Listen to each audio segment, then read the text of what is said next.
नमस्कार मित्रांनो, स्वागत आहे तुमचं स्विंग ट्रेड मराठीमध्ये.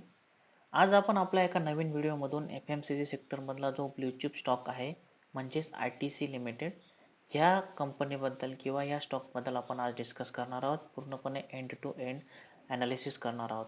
आता 2-3 दिवसापासून तुम्ही बघितलं असेल की ITC लिमिटेड हा जो स्टॉक आहे हा न्यूजमध्ये आहे. कारण इंडियन गव्हर्नमेंटने त्याच्यामध्ये काय काय चेंजेस केलेत त्यांच्या एक्साईज ड्युटीमध्ये. त्याच्यामागे काय काय रिझन्स आहेत ते रिझन्स आपण बघणार आहोत. त्याच्यानंतर पास्टमध्ये अशा इव्हेंट केव्हा केव्हा झाला, त्याच्यानंतर स्टॉक प्राईसने काय रिॲक्शन दिली इव्हेंटच्या दिवशी किंवा त्याच्यानंतर. ओके, ते आपण पास्टमध्ये जाऊन चेक करणार आहोत. चार्टवरती असेल, न्यूजवरती असेल, ह्या गोष्टी आपण चेक करणार आहोत. तसंच हा जो स्टॉक आहे चार्टवरती जाऊन जेव्हा जेव्हा याने स्विंग हाय बनवला किंवा लाईफ टाईम हाय बनवला तेव्हापासून या स्टॉकने जास्तीत जास्त किती पर्सेंटेजमध्ये डाऊन साईड मुवमेंट दिली ते सुद्धा आपण चेक करणार आहोत. त्याच्यानंतर जे काही इन्व्हेस्टर असतील किंवा स्विंग ट्रेडर असतील त्या ट्रेडर्सकडे जर हा स्टॉक पोर्टफोलिओमध्ये असेल किंवा जे स्विंग ट्रेडर याला बाय करण्यासाठी किंवा इन्व्हेस्टमेंट करण्यासाठी ॲनालिसिस करत असतील तर त्यांच्यासाठी मी इथे आज end to end fundamental analysis plus technical analysis आणि लास्टला एक ॲज अ स्विंग ट्रेडर आपण ह्या स्टॉकमध्ये काय स्ट्रॅटेजी फॉलो केली पाहिजे हे सुद्धा मी सांगणार आहे. त्यामुळे व्हिडिओ शेवटपर्यंत बघा, कोणताही पॉईंट चुकू नका, म्हणजे तुम्हाला एंड टू एंड ॲनालिसिसची सायकल असते ती सायकल समजून जाईल. ठीक आहे, यामध्ये मी जे काही चार्ट दाखवणार आहे ना ते फक्त एज्युकेशनल पर्पजसाठीच आहेत. त्यामध्ये तुम्ही कोणताही एंट्री किंवा एक्झिट किंवा होल्ड याचा डिसिजन घेऊ नका. ठीक आहे, चला तर मग सुरुवात करूया. सगळ्यात अगोदर आपण जाऊ ITC लिमिटेडच्या चार्टवरती. ओके, आता इथे आपण जर मागच्या 2 ट्रेडिंग सेशन्स बघितले तर जवळपास जास्तीत जास्त 14.29%ने हा स्टॉक फॉल झाला आहे. ओके, स्टॉक पडला आहे. आणि जेव्हा मार्केट क्लोज झालं शुक्रवारी तेव्हा जर बघितलं तर 13.25% हा स्टॉक पडल्याचं आपल्याला दिसून येतं. आता हा एवढ्या मोठ्या प्रमाणात जो स्टॉक पडला तर याच्या मागे काय काय रिझन्स आहेत, कंपनीवरती त्याचे काय इम्पॅक्ट होत आहेत किंवा ॲज अ इन्व्हेस्टर ट्रेडर त्याच्यावरती काय इम्पॅक्ट दिसले किंवा त्यांना भविष्यात दिसणार होते म्हणून त्यांनी एक्झिट घेतली, या सगळ्या गोष्टी आपण आज बघणार आहोत. सगळ्यात अगोदर रिझन्स बघू की रिझन काय काय आहेत. तर आता मी ते न्यूज ओपन केली याच्यामध्ये की इंडियन गव्हर्नमेंटने काय डिसिजन घेतला आहे की हे जे सिगारेट्स आहेत किंवा सिगारेट्स रिलेटेड जे प्रोडक्ट आहेत त्या प्रोडक्टवरती 1 फेब्रुवारी 2026 पासून हाईक करण्याचा निर्णय घेतला आहे. हाईक कशाचा, तर एक्साईज ड्युटी जी आहे, टॅक्स जो आहे त्याच्यावरती त्यांनी हाईक करण्याचा डिसिजन घेतला आहे. म्हणजेच 1 फेब्रुवारी 2026 पासून सिगारेट आणि रिलेटेड जे प्रोडक्ट्स आहेत त्या प्रोडक्ट्सवरती टॅक्स वाढणार आहे. कंपनीला जास्त टॅक्स द्यावा लागणार आहे. म्हणून ITC लिमिटेड ही जी कंपनी आहे ना, या कंपनी मेजर जो पोर्टफोलिओचा पोर्शन आहे तो सिगारेट्स आणि रिलेटेड जे टोबॅको प्रोडक्ट्स आहेत त्या प्रोडक्टच्या रिलेटेड आहे. म्हणून याच्या शेअर्सवरती हा इम्पॅक्ट झाल्याचं आपल्याला दिसून येतं. कारण की जेव्हा जेव्हा गव्हर्नमेंट टॅक्स इन्क्रीज करतं किंवा एक्साईज ड्युटी वाढवतं तेव्हा तेव्हा काय होतं की कंपनीला जास्त प्रमाणात टॅक्स हा गव्हर्नमेंटला द्यावा लागतो. म्हणजेच जर त्यांना त्यांचं प्रॉफिट किंवा त्यांचा आफ्टर टॅक्स बिफोर टॅक्स जो प्रॉफिट आहे तो जर मेंटेन ठेवायचा असेल किंवा त्यांना वाढवायचा असेल तर त्यांना त्यांच्या प्रोडक्टच्या प्राइसेस ज्या आहेत त्या हाईक करण्याशिवाय दुसरा कोणताही ऑप्शन नसतो. म्हणजेच आज जी सिगारेट किंवा जो प्रोडक्ट 100 रुपयाला मिळत असेल त्याच्यामध्ये समजा 30% जर हाईक झाली, 30% जर टॅक्सेशन वाढलं तर त्याच्यामध्ये आफ्टर टॅक्सेशन तो प्रोडक्ट 130 रुपयांना मिळेल. म्हणजेच विचार करा, ॲज अ कस्टमर आपण आजपर्यंत ती वस्तू 100 रुपयांना विकत घेतोय आणि नंतर आपल्याला जर याच्यामध्ये शार्प इन्क्रीमेंट आल्याचं जर दिसून आलं तर आपण साहजिक विचार करतो की याच्यापेक्षा आपण जो चीपर प्रोडक्ट आहे म्हणजे स्वस्त प्रोडक्ट जो आहे आपण तो विकत घेऊ रॅदर दॅन हा जो महाग प्रोडक्ट आहे. म्हणजेच याचा इनडायरेक्टली इम्पॅक्ट काय होऊ शकतो की कंपनीच्या रेव्हेन्यूवरती होऊ शकतो, कंपनीच्या सेल्सवरती होऊ शकतो आणि अल्टिमेटली कंपनीच्या प्रॉफिटवरती सुद्धा याचा इम्पॅक्ट होऊ शकतो. म्हणजेच जर कंपनीच्या जे प्रोडक्ट्स आहेत त्या प्रोडक्टची जर प्राईस वाढली तर जे कॉस्ट सेन्सिटिव्ह किंवा प्राईस सेन्सिटिव्ह कस्टमर आपण म्हणतो त्या कस्टमरने त्या प्रोडक्ट्स यूज करणं जर सोडून दिलं, त्यांनी जर त्याच्यापेक्षा जे स्वस्त पर्याय आहेत ते निवडले, तर त्यांचे प्रोडक्ट्स जे असतात ते कमी विकले जातील, त्यांचा रेव्हेन्यू कमी होईल आणि त्यांचा जो प्रॉफिट आहे तो कमी होऊ शकतो. म्हणून ह्या न्यूजमुळे हा जो शेअर आहे तो जवळपास 13-14% खाली आल्याचं आपल्याला दिसून येतं. आता हे झालं एक रिझन की इंडियन गव्हर्नमेंटने सिगारेट आणि रिलेटेड प्रोडक्ट्सवरती एक्साईज ड्युटीमध्ये हाईक करण्याचा निर्णय घेतलेला आहे. एक मेन रिझन झालं. आता याच्यामध्ये आपण काय बघू की सेम अशाच प्रकारच्या ज्या इव्हेंट आहेत, म्हणजेच एक्साईज ड्युटी वाढवणं किंवा याच्यामध्ये टॅक्स वाढवणं, या अशा गोष्टी पास्टमध्ये केव्हा केव्हा झाल्या. ओके, त्याच्यानंतर पास्टमध्ये त्याच्या इव्हेंट झाल्या, त्या इव्हेंट नंतर स्टॉकने काय रिॲक्शन दिली, त्या दिवशी किंवा येणाऱ्या काळामध्ये काय रिॲक्शन दिली हे आपण बघूया. ठीक आहे, आता सगळ्यात अगोदर मी आपल्या चार्टवरती जाऊन बॅक टेस्टिंग करण्याचा मी ट्राय करतो. ओके, आता इथे बघा 1 फेब्रुवारी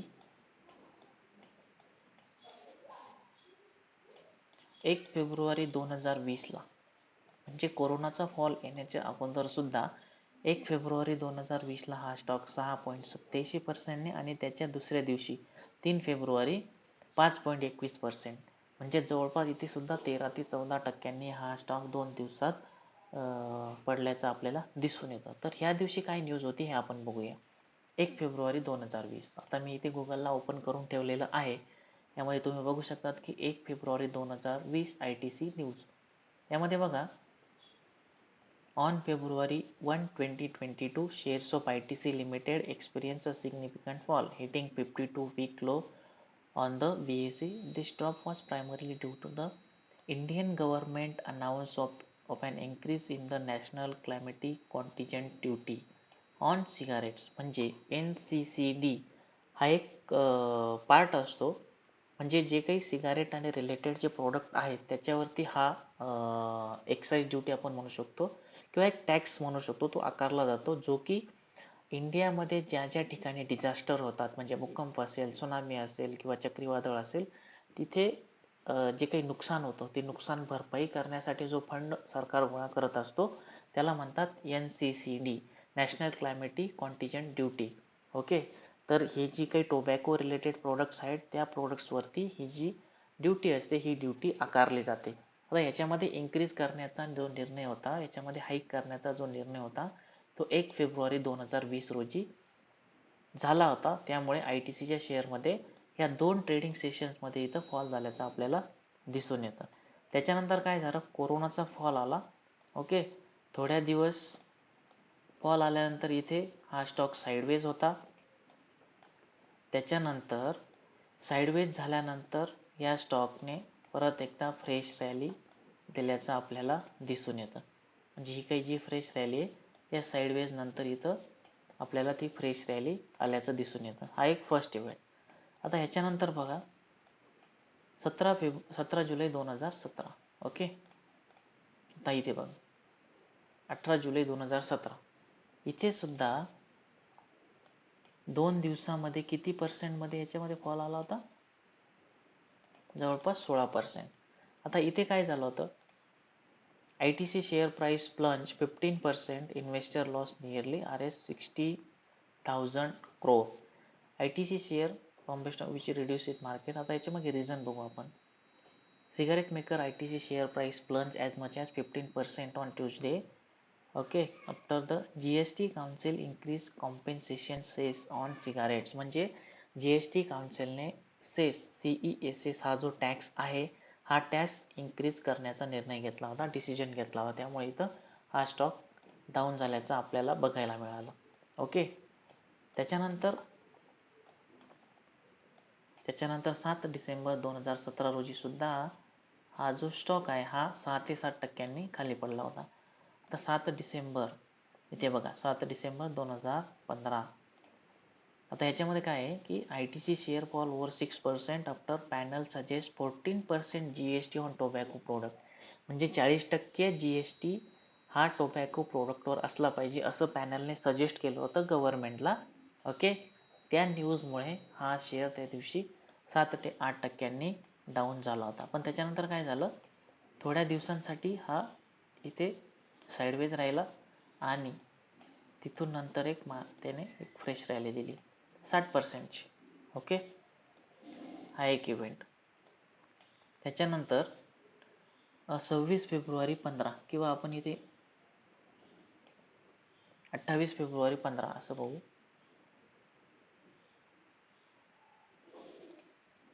इथे बघा 28 February ITC plunge over 8% after excise duty hike. म्हणजे तेव्हा सुद्धा एक्साइज ड्युटी ही हाईक करण्यात आली होती, त्यामुळे हा जो स्टॉक होता हा 8%ने खाली आला. तेव्हा सुद्धा स्टॉक प्राइस डाऊन साईडला आल्यानंतर इथे साईडवेज झाल्याचं आपल्याला दिसून आलं आणि नंतर एक फ्रेश रॅली आली होती.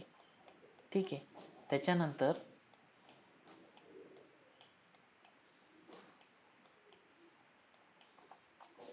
आता ठीक आहे, एवढे जे आहेत हे आपण जवळपास 4 ते 5 इव्हेंट बघितले, ज्यामध्ये सेम म्हणजे एकतर त्याच्यावरती GST इन्क्रीज करण्याचा जो काही प्रपोजल दिलं गेलं किंवा सेस इन्क्रीज झाला किंवा एक्साइज ड्युटी इन्क्रीज केली गेली किंवा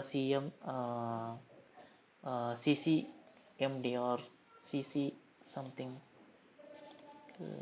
काय आहे ते NCCD हा नॅशनल क्लायमेटिक कॉन्टिजेंट ड्युटी जी आहे ती वाढवण्याचा जो निर्णय असेल. पण प्रत्येक वेळेस काय झालं की स्टॉकमध्ये फॉल आला, स्टॉक साईडवेज राहिला आणि त्याच्यानंतर स्टॉकमध्ये एक रॅली आली. बरोबर, असं आपल्याला इथं बघायला मिळालं. 1-2 प्रत्येक वेळा तेच झालं.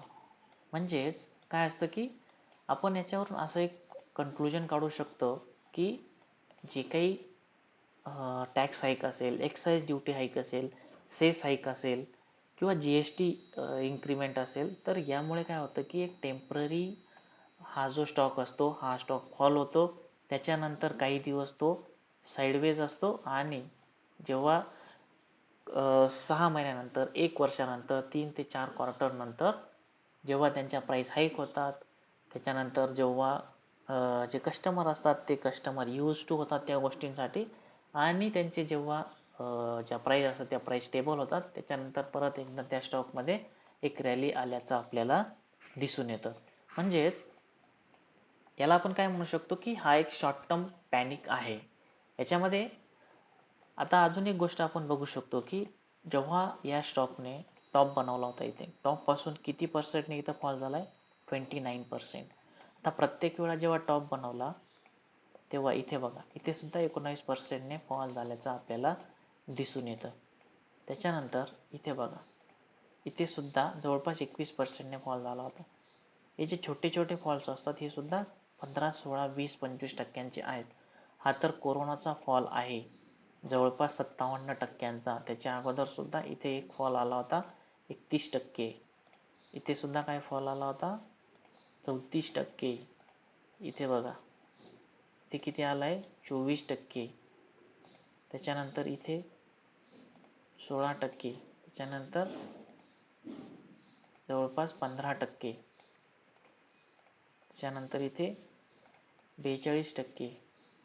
त्याच्यानंतर इथे 38%. म्हणजेच आपण याच्यावरून काय म्हणजे काय कन्क्लुजन काढू शकतो की जेव्हा जेव्हा या स्टॉकने डाऊन साईड मुवमेंट दाखवली, ती जास्तीत जास्त 30, 40, 50% मुवमेंट दाखवलेली आहे. ओके, त्याच्यानंतर तो थोड्या दिवसांसाठी साईडवेज झाला, तिथं अक्युमुलेशन झालं आणि त्याच्यानंतर त्याच्यामध्ये फ्रेश रॅली आल्याचं आपल्याला दिसून येतं. म्हणजेच थोडक्यात काय तर यांचा बिझनेस जो आहे तो बिझनेस फक्त आणि फक्त सिगारेटवरती डिपेंडंट नाही. ठीक आहे, मॅक्सिमम पर्सेंटेज त्यांचा याच्यामध्ये आहे, बट त्यांचा जर आपण पोर्टफोलिओ बघितला तर पोर्टफोलिओमध्ये त्यांचे वेगवेगळ्या प्रकारचे बिझनेस आहेत. तर ह्याच्यामध्ये बघा, तर याच्यामध्ये का बिझनेस ITCच्या वेबसाईटवरती जाऊन जर बघितलं, FMCG, agri business, ITC hotels, paper boards and speciality papers, packaging, information technology, ह्या वेगवेगळ्या सेक्टर्समध्ये त्यांनी आपले जे प्रोडक्ट्स आहेत ते प्रोडक्ट लॉन्च केले आहेत. म्हणजे थोडक्यात काय की डायव्हर्सिफाईड सुद्धा केलेलं आहे. म्हणजे सहजासहजी आता 10 ते 15% नंतर अजून खूप जास्त प्रमाणात फॉल येणं सध्या तरी दिसत नाही आहे. ठीक आहे. आणि सगळ्यात महत्त्वाची गोष्ट म्हणजे आपण यांच्या स्क्रीनवरती जाऊन बघूया की हे कधीपासून बिझनेस करत आहे. फंडामेंटल ॲनालिसिस जर आपल्याला करायचं असेल तर आपण screener.in यूज करू शकतो, बरोबर. स्क्रीनरवरती जायचं, ITC लिमिटेड हा स्टॉक सर्च करायचा. याच्यामध्ये बघा 1910 म्हणजे 1910 साली ही कंपनी फाउंड झाली होती, इस्टॅब्लिश झाली होती. त्याच्यानंतर कंटिन्युअसली तेव्हापासून ते बिझनेस करतायत आणि आपल्या कंट्रीमधली म्हणजे इंडियामधली लार्जेस्ट मॅन्युफॅक्चरर आणि सेलर ही जी कंपनी आहे ती ITC कंपनी आहे. ओके. याच्यामध्ये FMCG सेक्टरमध्ये सिगारेट्स, FMCGचे अदर जे प्रोडक्ट असतात ते पेपर बोर्ड असतील किंवा पेपर असतील, पॅकेजिंग असेल, ॲग्री बिझनेस असेल, IT सेक्टर असेल, या विविध सेक्टर्समध्ये त्यांनी आपला पोर्टफोलिओ डायव्हर्सिफाईड केलेला आहे. सगळ्यात जास्त काय FMCG सिगारेट्स म्हणजे 42% यांचा जो बिझनेस आहे तो सिगारेट्स या सेगमेंटमधून येतोय. त्याच्यानंतर अदर्समधून 26% येतोय, ॲग्रीमधून 17% येतोय, पेपर बोर्डमधून 6 ते 10% येतोय आणि हॉटेल बिझनेसमधून 4 ते 2% हा येतोय. IT सोल्युशन्समधून 5 ते 4% एवढा येतोय. ठीक आहे. आता 1910 पासून बिझनेस करते कंपनी, एक ब्ल्यू चिप कंपनी आहे, त्यांना माहिती आहे बिझनेस कसा करायचा. त्यामुळे या छोट्या मोठ्या ज्या इव्हेंट असतात ह्या टॅकल कशा करायच्या आणि स्पेसिफिक टू धिस बिझनेस म्हणजे टोबॅको रिलेटेड असेल की गव्हर्नमेंट नेहमीच यांना सिगारेट असेल किंवा अदर प्रोडक्ट असतील त्या प्रोडक्टवरती नेहमीच हाईक करत असते. सेस असेल किंवा एक्साईज ड्युटी असेल, टॅक्स असेल, या गोष्टी त्या वाढवत असतात. त्याच्यामुळे या गोष्टींना टॅकल कसं करायचं, पास्ट इव्हेंट पण झाल्या, त्याच्यानंतर स्टॉकने चांगले रिकव्हरी पण दिली. म्हणजेच त्यांना माहिती आहे की आपला बिझनेस कसा करायचा, बिझनेस कसा वाढवायचा. ठीक आहे. आता याच्यामध्ये आपण थोडक्यात बघू की इयरली त्यांचा प्रॉफिट अँड लॉस बघा. तेव्हा मार्च 2014 पासून बघतोय तर 35,000 करोड पासून तर 78,000 करोड पर्यंत कंटिन्युअसली बिझनेसचा रेव्हेन्यू जो आहे, सेल्स जो आहे तो वाढतोय. आता प्रॉफिट जर बघितलं, नेट प्रॉफिट 9,000 करोड पासून तर 35,000 करोड पर्यंत एवढं त्यांचा नेट प्रॉफिट आहे आफ्टर टॅक्स. ओके. त्याच्यानंतर बॅलन्स शीटमध्ये बघितलं तर 69,000चे त्यांचे रिझर्व आहेत, 1,253 करोडचे त्यांचे इक्विटी कॅपिटल आहे, बॉरोईंग खूप कमी आहे म्हणजे 363 करोड. त्यांच्या रिझर्वच्या पर्सेंटने काहीच त्यांच्याकडे बॉरोईंग नाही आहे, म्हणजेच त्यांच्याकडे कोणत्याही प्रकारचं कर्ज नाही आहे असं आपण म्हणू शकतो. फिक्स्ड असेट त्यांचे 22,000 करोड आहेत, 22,400 करोड. आणि करंट त्यांचा CWIP म्हणजे वर्क इन प्रोग्रेस काय आहे की 1,305 करोड त्यांचं वर्क इन प्रोग्रेस चालू आहे. म्हणजे त्यांचं नवीन फॅक्टरी असेल किंवा नवीन डेव्हलपमेंट असेल या गोष्टी त्यांच्या चालू आहेत. त्याच्यानंतर इन्व्हेस्टर जर आपण बघितले तर FII कडे 37.41, DI कडे 47.41 आणि पब्लिककडे फक्त 15% आहे. म्हणजे स्ट्रॉंग हँडकडे जवळपास 80+ हे स्ट्रॉंग हँडकडे असल्याचं आपल्याला दिसून येतं. म्हणजेच फंडामेंटल वाईज कंपनी ही खूप स्ट्रॉंग कंपनी आहे. कंपनीचा PE फक्त 21 आहे. त्याच्यानंतर ROCE जर बघितला तर 36.8 which is the very good ROCE आणि ROE जर बघितला तर 27.3.